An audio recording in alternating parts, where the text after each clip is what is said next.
Family is important because it provides love, support, and a framework of values for each member. However, the current pace of life has become faster. Everyone is caught up in the learning and working cycle. The pressures in life weigh heavily on the shoulders of young people and adults in the family. That makes it difficult for them to spend a lot of time caring for their families. Since then, being a family caregiver has become a challenging role for family members. Faced with such a reality, long-term care becomes an option to consider when planning for the end of life of older family members. So, what are the different aspects of culture in long-term care, the factors that drive end-of-life decision-making, and the challenges that family caregivers face? Yeah, my name's Jeffrey Wong. I'm 24 years old.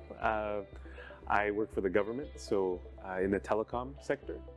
I was born and raised in Ottawa. We have quite a bit of experience just with the different options that are available, both at home and in the public.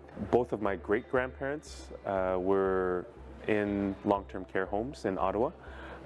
My grandma, who's on my mom's side, currently lives with us, and my grandpa on my father's side also lives in a communal housing complex in Scarborough, Ontario. My name is Raylene. I'm 20 years old and I'm an active living aide. I work at Colonel By Retirement Residence and I've been working there for almost a year.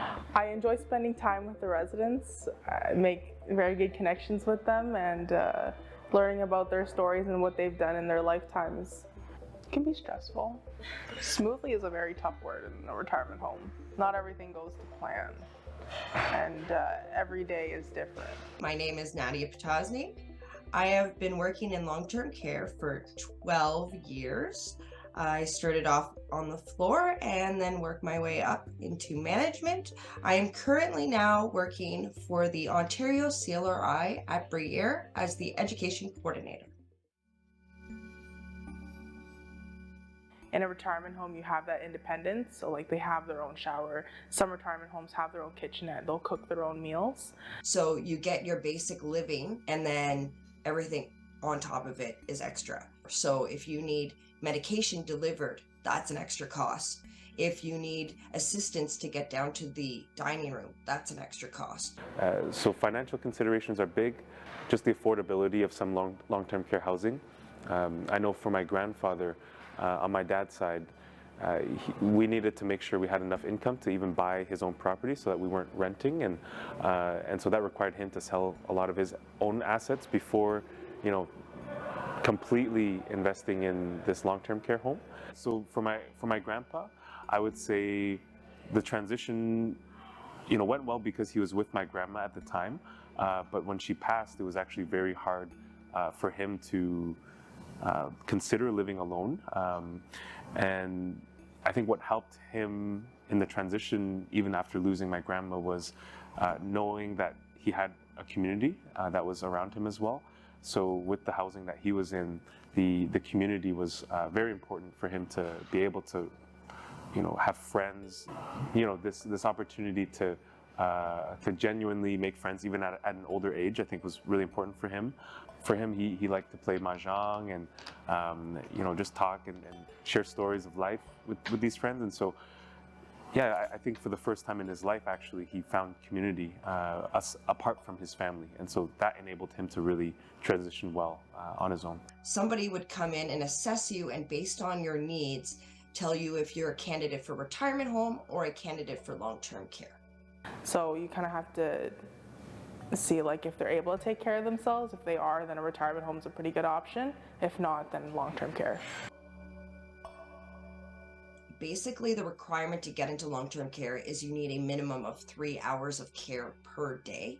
For long-term care, it's more for people who really can't take care of themselves and they really need the support, like to take a shower, to dress themselves. Most people in long-term care homes are in wheelchairs and aren't able to stand up and walk. Especially with dementia care or end-of-life care. These are two things that, a family might not know too much about, but the staff are dealing with it every day.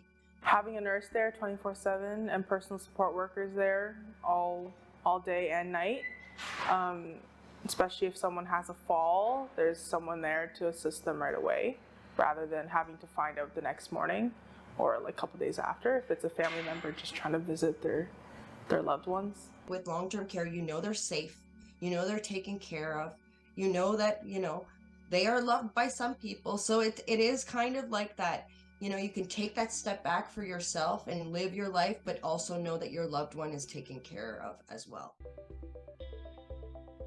Cultural considerations are absolutely important.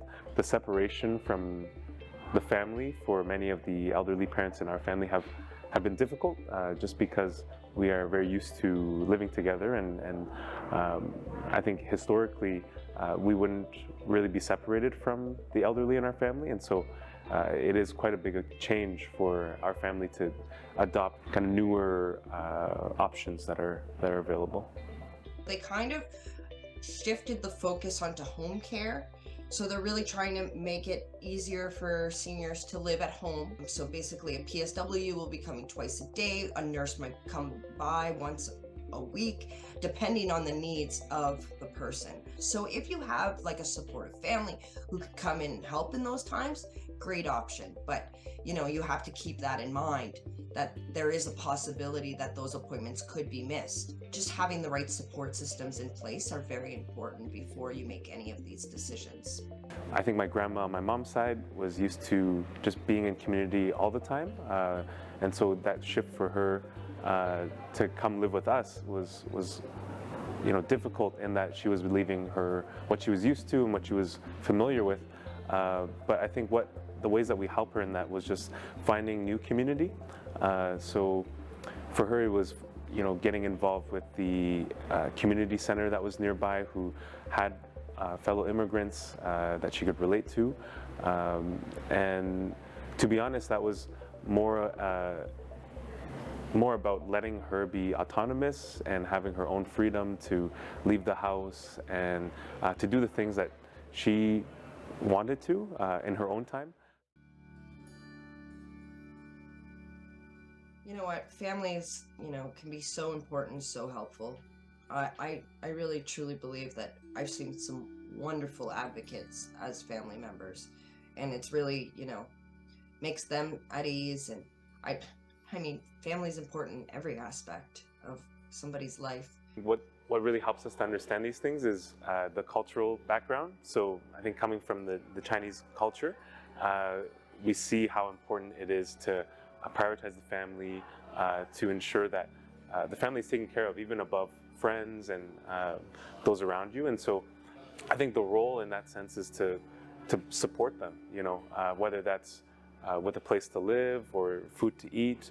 I think it's always the responsibility of the family to be there for any, big life circumstance as well. The decision is very hard because you're taking the resident out of an environment that they're so used to.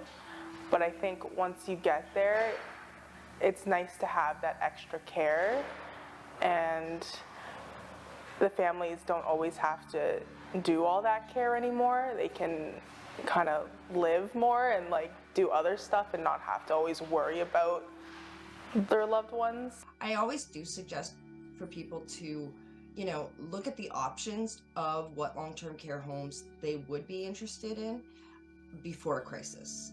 Because a lot of the time people leave it until last minute and they're like, oh, you know what, we're going to keep my dad or my mom at home until, something big happens, and then we'll put them in long-term care. But the reality is right now, some long-term care homes have a waiting list of 5 years. As hard as it is to talk to a parent who thinks like, oh no, I'm not ready for that, or I'll never want that. But it's like, here dad, here mom, here loved one, which one do you think is good for you? Which would you prefer? Because that's a hard decision to make as a family member. There's a lot of guilt involved after making a decision, and it could be easier if we start the conversation earlier.